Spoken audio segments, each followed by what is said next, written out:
We are very lucky to have with us live in the studios this morning Bruce Friedrich, who is Vice President of Policy and Government Affairs for the People for Ethical Treatment of Animals, also known as PETA, the world's largest animal rights organization, where he has worked there since 1996. Before coming to PETA, he spent more than 6 years running a shelter for homeless families and the largest soup kitchen in Washington, D.C., as well as organizing against war and globalization. And he is in town to talk about his new book, which he co-authored along with Matt Ball, titled The Animal Activist's Handbook, Maximizing Our Positive Impact in Today's World. Start out and tell us, what was your motivation in writing The Animal Activist's Handbook? Well, I've been a progressive activist for more than 20 years and an animal activist full-time for about 13, and have made more mistakes than doing things correctly, and for many years did things that in recent years I've changed the way that I do activism, and it has become, hopefully I've become more effective. And Matt Ball and I have spent an awful lot of time going back and forth, talking about ways to be effective, ways to be ineffective, things that we think we have changed and feel the better for. So we decided that we would write this book to hopefully allow people to learn from our mistakes. So tell me a little bit more about yourself. How is it that you got involved with PETA in the first place? Well, I adopted a vegan diet a little over 20 years ago, going to school in Iowa, a small liberal arts school called Grinnell College, and I adopted a vegan diet for human rights reasons and environmental reasons. I had been a vegan for some years when I came across a book that makes the animal rights argument. I was running a homeless shelter and a soup kitchen and doing peace and justice advocacy at the time. And when I decided that I was interested in doing something else, a very good friend of mine, who is also a very good friend with PETA's founder and president, sort of said, your type A personality combined with irreverence are the perfect fit for the merry pranksters over at People for the Ethical Treatment of Animals. And so that was 13 years ago, and it's been a fantastic ride so far. Tell us a little bit more about PETA for those people that are unfamiliar with it. Well, PETA, People for the Ethical Treatment of Animals, it was founded 30 years ago by PETA President Ingrid Newkirk after she read a book called Animal Liberation by Princeton bioethicist Peter Singer. And it's based on the simple scientific fact that other species are made of flesh and blood and bone. Just like human beings, they have the same 5 physiological senses that we do. They feel pain in the same way, and they feel pain to the same degree. So when what you're looking at is a being's right to be free from pain and suffering, the morally relevant variable that we should be considering is that being's capacity to feel pain, that being's capacity to suffer. You know, in the as Richard Dawkins puts it, he's probably the foremost Darwin scholar living today, and he says that other species of animals are our cousins, and he denounces what he calls speciesist arrogance, this idea that human beings are the center of the ethical universe and that all other species exist for us to do whatever we want with. So PETA was founded with the guiding principle that animals are not here for human beings to eat, to wear, to experiment on, or to use for human amusement. So we basically advocate taking the suffering of other species seriously. Getting back to your book, it seems that it is both a good manual for those who are activists and advocates, as well as specifically those who are animal rights activists. So can you talk about that? Maybe talk about how advocacy leads to meaning in life? Yeah, absolutely. I mean, we originally thought that we would just write an activist handbook rather than an animal activist handbook, sort of an update on Saul Alinsky's rules for radicals. And some of the points that we make are very similar to the things that Saul Alinsky talked about with Go Clean for Gene and various other sort of tips for how activists should behave and get along in the world. But once we started writing, it became clear that about half the book is pretty specific to animal advocacy, although we have heard from a lot of people in other movements who are friends of ours who have read it that they think that it's applicable to really anybody who's doing any sort of progressive advocacy. So talk a bit about more how that pursuing advocacy leads to meaning in life? I'm sorry, that was your question, wasn't it? It's okay. Yeah, it goes back to what Alice Walker said in Possessing the Secret of Joy, which is just such a spectacular, spectacular novel. And the point of the title, I love the way she picks all of her titles. The color purple, proves the existence of God. Possessing the Secret of Joy. The secret of joy is resistance against evil. And, we were talking before we came on air about Bob Herbert's column in the New York Times yesterday, where he's saying it's important, as Elie Wiesel said, it's important to have your eyes open to the suffering and injustices in the world. We can't simply, as what was the Elie Wiesel line, neutrality helps the oppressor, or the sort of bumper sticker, silence is assent. And if there's suffering in the world, a lot of people can become disempowered or apathetic or depressed. And, joy is in seeing the suffering and fighting against it. And, for us who care so deeply about the horrific suffering of animals on factory farms and slaughterhouses and vivisection laboratories, there's a great feeling of empowerment that comes from raising the public consciousness and fighting against the abuse. We just saw at the Seattle International Film Festival, they have a movie that showed last night, Food, Inc., which talks about industrial produced food and the keeping, if people, I think you have in your book, Paul McCartney's quote, if slaughterhouses had glass walls, everybody would be a vegetarian. Yeah, I mean, we really do see our goal as education, because you think about it, 97% of people in a Gallup poll said that cruelty to animals should be illegal. Not just that it's wrong, but that it should be illegal. I mean, 97% of Americans don't agree on anything, but we agree that cruelty should be illegal. And people don't want to support abuse. I have 6 of this shirt. It says, "Ask me why I'm a vegetarian." And consequently, people do ask. I had 3 conversations yesterday, a few the day before. And it's pretty, we see our goal as, in a sort of Socratic way, helping people to recognize that their own beliefs and values are violated if, with regard to the meat industry, if they're paying people to abuse animals. Percy Bysshe Shelley, the poet, he said, "I want no part of anything I can't write a pleasant poem about." That's how he explained his vegetarianism. And I like that concept. Those who are poets could write a pleasant poem about growing grains or beans or fruits or vegetables. But you can't do that about any aspect of getting meat-based foods to the table. And, if people are eating meat, they're paying people to abuse animals. Chickens in this country, 10 billion of them a year. All of them are still conscious when their throats are slit open. They now grow almost 7 times as quickly as they did just 50 years ago because of all the drugs and the genetic breeding, which is why Alice Walker calls eating chicken eating misery. And, we may not be personally slitting the animals' throats open, but that's what we're paying people to do for us. And, I have this conversation. They say, "Why are you a vegetarian?" And I say, "Do you eat meat?" And inevitably they do. "Well, what do you think of cruelty to animals?" "I'm opposed to cruelty to animals." "Well, what do you think about what's happening on factory farms?" "Well, I'm, opposed to that." Well, you're paying people to do that. I mean, you may not be personally searing the beak off the chicken. You may not be personally slitting the animal's throat open, but that's happening for you. It's a mercenary relationship where we're paying people to do things to animals that, most of us, we wouldn't spend an afternoon slitting chickens' throats open. We don't even want to watch it. We don't even want to think about it. So where's the basic integrity? Where's the ethics in paying people to do things to animals that, we don't even want to think about it?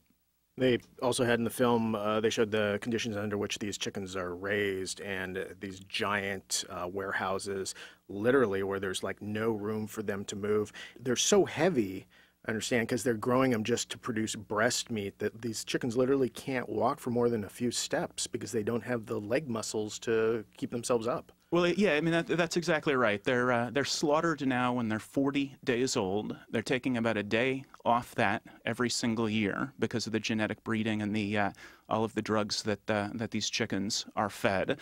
They get, as you just said, they cram 30 to 50,000 of them into a shed. Each bird has, less than a standard sheet of paper. The industry average is about 9 by 9 inches. They're sucking in the ammonia from their waste that they're living in constantly. They're, as you said, they can't walk, so they're literally, sitting in their ammonia. By the time they're shipped to slaughter, they're just covered in breast blisters. They're sent to slaughter, and their throats are slit open. And in the United States, they're all still conscious when their throats are slit open. It's a level of abuse that is really, beyond our worst imaginings, which is, I think, why Alice Walker says eating chickens is eating misery. And it's not just chickens. I mean, pigs are treated similarly. Cattle get to spend about half their lives doing what comes naturally, and then they're sent to a feedlot, which is very similar to a chicken shed, except that it's outside. I mean, again, none of this is necessary.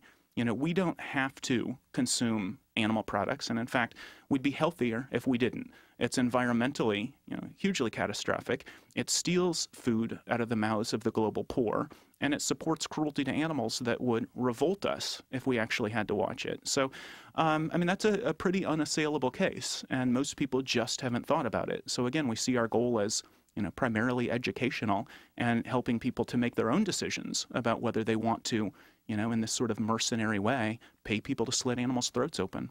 Talk more about stealing food out of the poor's mouth. Yeah, I mean, that's the reason I went vegan 21 years ago. I was running an organization called Poverty Action Now on my campus and participating in another organization called the Latin American Support Organization. We were looking at U.S. policy in Central America, Guatemala, El Salvador, and Nicaragua. The United States had recently been found by the International Court guilty of crimes against humanity for mining the harbor in Nicaragua. And the people who were running these groups on my campus were vegans, and they were vegans for human rights reasons. And it just makes intuitive sense, really, if you start thinking about it. Animals have to eat in order to exist. So it takes 4 to 6 calories into a laying hen or a dairy cow to get 1 calorie back out in the form of dairy or eggs. It takes 15 to 20 calories into a chicken or a pig or another farmed animal to get 1 calorie back out in the form of meat.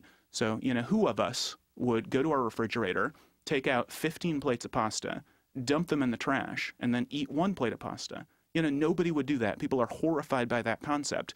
And yet you may not personally be throwing away all that food, but you're paying somebody to do that for you. It's the same sort of thing. You're paying somebody to slit animals' throats open. You're paying somebody to waste vast quantities of food. The UN Special Envoy on Food last year, when the report came out about where the global grain and corn go, and it was determined that 100 million metric tons goes into biofuels. And she called that a human rights crime. According to the UN, 1.4 billion human beings are living in dire poverty. So, more than 1 in 5 of us. 987 million human beings are living in what the United Nations calls nutritional deficit. They're starving to death. Nutritional deficit, if it's a euphemism. They're not taking in enough calories to sustain basic life functioning. And so that's 1 in 7 human beings on the planet. And yet we're putting 100 million tons of grain and corn into biofuels. You can make a tenable case that that's a human rights crime, as she said. But that same FAO report found that 758 million metric tons of corn and grain is being fed to chickens and pigs and other farmed animals in this vastly inefficient relationship whereby food for people who are starving, the cost of food goes up because of the demand between people who want to eat meat and people who don't have anything to eat at all. And that doesn't even include the 225 million metric tons of soy, the vast majority of which, again, is fed to farmed animals. So, we are literally causing people to starve when we are eating meat because of this vast inefficiency and this competition. The World Watch Institute actually put out a report about global meat demand and said explicitly that the famine in Somalia, the famine in Ethiopia in the 80s, and poverty and starvation and the global food crisis, all of it is exacerbated by the demand for meat of those of us living in the West, because all of the soy and corn and grain that's grown, it's fed to chickens and pigs and other farmed animals so that people starve. Yeah, I've heard that multiple times, that there is more than enough food to go around for everybody. It's just being distributed wrong, and our meat consumption is one of the primary contributors to that.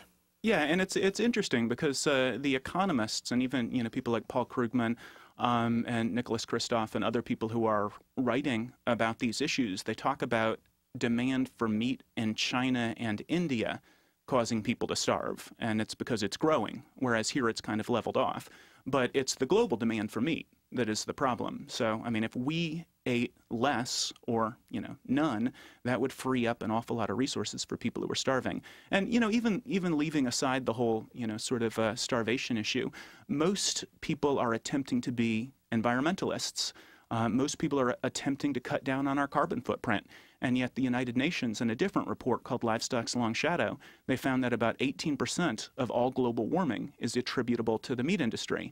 Because again, it's just so vastly inefficient to grow all of these crops, and then you ship these crops to the feed mill, and you operate the feed mill, and you ship the feed to the factory farm, and you operate the factory farm, and you ship the animals to the slaughterhouse, and you operate the slaughterhouse. It causes, the amount of CO2 that is required, and nitrous oxide, which is about 300 times as powerful as a warming gas in CO2, and methane, which is about 20 times as powerful as CO2. All of this that's attributable to the meat industry, it's about 40% more than all transportation combined. So, people are changing their light bulbs, and we're driving less, and we're riding our bicycles, and, we're doing all of these things to try to cut down on our contribution to global warming and resource waste. And the head of the International Panel on Climate Change, which shared the Nobel Peace Prize with Al Gore, he says the number one thing you can do, and there's actually a PowerPoint presentation on his website about this, the number one thing you can do if you want to cut down on your contribution to global warming is to adopt a vegetarian diet.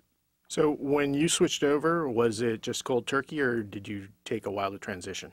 Well, I was running cross country and bought into this myth of protein complementing. I also grew up in Minnesota and Oklahoma, and the idea of not eating meat, it'd be like the idea of not breathing oxygen. It was just, it was so completely foreign to me that I decided, I went almost vegan. I was eating low-fat cottage cheese because I thought I had to. And then I started investigating. I learned that you don't need to complement proteins. And a couple months later, I went completely vegan. So I read Diet for a Small Planet by Francis Moore Lappé, which makes the argument that I was just making, just the vast inefficiency of growing crops to feed them to farmed animals so that we can eat the animals, and all the environmental consequences and global starvation consequences of that. And overnight, like immediately after reading that book, I stopped eating all animal products except low-fat cottage cheese, which I hated. And then a couple months later, once I learned that you don't have to complement proteins in order to get plenty of it, I also stopped eating low-fat cottage cheese and went completely vegan, and that was back in 1987. I would anticipate that the average person listening probably couldn't take that steep a curve on this issue.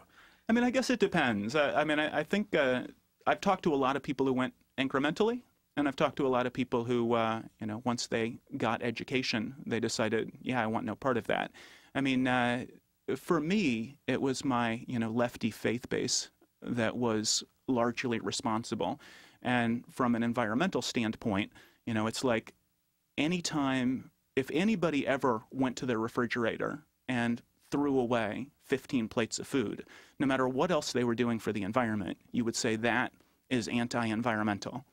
Every time we sit down to eat, we're making a decision about what we're going to consume. If we consume beans and grains as our protein source, we're consuming something that requires 1/15 to 1/20 the resources of if we're consuming chicken or pork or other meat. Shouldn't we every single time choose to walk gently on the earth? Or from an animal protection standpoint, every single time we sit down to eat, we're choosing, do we want to make the world a more merciful place, or do we want to add to the level of misery in the world? Do we want to choose compassion, or do we want to choose cruelty? And it's tough to think about. Most of us don't want to think about it. People, you start talking about slaughterhouses and factory farms, and, this is just reality. And people start, sort of backing off and, don't ruin my meal or ruin my day or whatever. And it's like, it's just a conversation. But if it makes you so uncomfortable to even think about it, it's worth asking if you really want ever to pay people to do that sort of, do those things to animals. Talk a bit more about, in your book, you have a whole bunch of tough questions that people might not be comfortable dealing with. Can you discuss some of those? Yeah, the overall theme of the having conversations with people is, one, remember that if people are asking you questions, it's because they're interested. And, you know, sometimes people ask questions and we think the questions are, you know, silly or not especially thoughtful. Nobody's asking the question because they think it's silly or not especially thoughtful. So we should have, you know, sort of a genuine conversation with people. And then two, you know, always remember that nothing anybody can ask responds to, if you're eating meat, you're supporting cruelty to animals, just period. You know, even the so-called free-range farms, even the smaller farms, they're still mutilating animals without pain relief. You know, all of them still castrate animals without pain relief if they're males. Most of them still intensively confine animals. All of them send animals to the slaughter. And most of us aren't comfortable with the idea of, you know, castrating animals without pain relief or slitting animals' throats open. So are those places better? Well, yeah, they're better, but they're still doing things to animals that would warrant felony cruelty to animals charges if you did it to a dog or a cat. You know, no farms are castrating pigs and cows and using anesthesia. Imagine, you know, taking your dog or your cat to the vet and saying, you know, I want to, you know, fix my companion animal, but I don't want to pay for the pain relief. You know, you would be charged with cruelty to animals if you did that. And yet 100% of farms in this country, even the smaller ones, are castrating animals without any pain relief. You know, slaughter is not well regulated. It's not regulated at all for humane concerns for poultry. And the level of abuse for all of these animals, again, it would be felony cruelty if you did it to a dog or a cat. So why pay people to do those sorts of things to animals? So, you know, somebody says, didn't God put animals here for us to use? God gave us dominion over animals. You know, that's what I used to think, you know, personally as a, you know, growing up Christian. And it was useful to me to start thinking about, well, what does that mean? You know, does that justify cruelty? Or does God want us to be compassionate? You know, on these factory farms, the animals never get to do anything that, from a faith standpoint, God designed them to be and to do, you know, or from Richard Dawkins', you know, atheist standpoint, they're our cousins in creation, and they're denied everything that's natural to them. None of them ever raised their children, you know, one of the basic needs of all species. All of them are mutilated without pain relief. All of them are sent to slaughter at a fraction of their natural lifespans, and their throats are slit open. So people, you know, haven't thought about it that much. They think God gave us dominion. You know, I'm a Christian, Muslim, Jew, whatever, and that means I can eat meat. And then you say, well, does that justify cruelty to animals? To a person, everybody says, no. You know, of course it doesn't justify cruelty to animals. Well, do you know what's happening on factory farms and in slaughterhouses? And people don't know. And, you know, once you have the capacity to have this conversation with them, again, they see that their ethical paradigm, even as a, you know, person of strong faith, or maybe especially as a person of strong faith, their ethical paradigm is violated by paying people to abuse animals. You know, or somebody says, well, plants feel pain, comes up a lot for vegetarians. And that's the one where you have to say, you know, don't belittle people who say that, because it is, I mean, it's, obviously they don't. They don't have a central nervous system, they don't have pain receptors, they don't have a brain, they don't have any of the things that are necessary to feel pain. But you say, you know, so do you believe that cruelty to animals should be illegal? Everybody does. Do you believe that mowing your lawn should be illegal? You know, nobody does. It's helping people to recognize that something that they were thinking, you know, doesn't actually make sense upon, you know, giving it a little bit more direct examination. And then, of course, if you have a longer conversation, you can also point out that you're, you know, causing 1/20th of the number of plants to be tilled up. You know, or if people start asking about, you know, the animals who are tilled up in the tillers, and obviously that happens. Some animals, you know, veganism isn't about purity. Veganism is about making a choice for compassion. And since you require 1/20th of the grain and the corn and the soy if you eat it directly, rather than, you know, funneling it through animals, even the, you know, animals who die from herbicides or pesticides, or the animals who get tilled up, it's still 1/20th the number if you're adopting a vegan diet. It's the environmental choice, the choice that cares about the global poor, and the least supportive of animal suffering. So for those people that might be struggling with making the change, for instance, I know that even though logically I know it's wrong to eat meat, for instance, I've been socialized from, you know, 4th of July barbecues that, I mean, if I smell meat cooking on a barbecue, I will automatically salivate. I have no control over that. Yeah, I mean, I've been a vegan for more than 20 years, and I do too. But you know, the challenge of veganism, Socrates said the unexamined life is not worth living, you know, 2,500 years ago. The challenge of veganism, the challenge of animal rights, is to examine our lives. And, people oftentimes say it's natural to eat meat. And there's an awful lot of physiological evidence to indicate that our bodies are not designed actually to consume meat. But at a more basic level, our question isn't, what's natural, what happens in nature. Animals may rip one another to, shreds or procreate by rape, and we're not going to say that those sorts of things are okay. The challenge is to say what's ethical. So, the social contract has allowed us in our interactions with other human beings to get beyond this law of the jungle. I'm bigger than you, I like your house, I take your house, and it says certain things are not okay, no matter how much we want to do them, no matter how natural they are. And it challenges us to live ethically instead. It goes back to, yet again, Isaac Bashevis Singer said that speciesism is the purest form of racism, the purest form of bigotry, because you're literally devouring the corpses of those who can't defend themselves.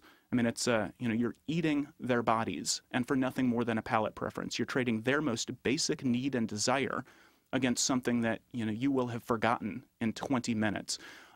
So we can get past this idea that, I want to do this and therefore it's good, and say, I may want to do this, I may salivate at a barbecue, but, my ethics dictate that I'm not going to pay people to abuse animals. I'm not going to dump all of this grain in the toilet. I'm not going to cause the price of food to go up for people who are starving.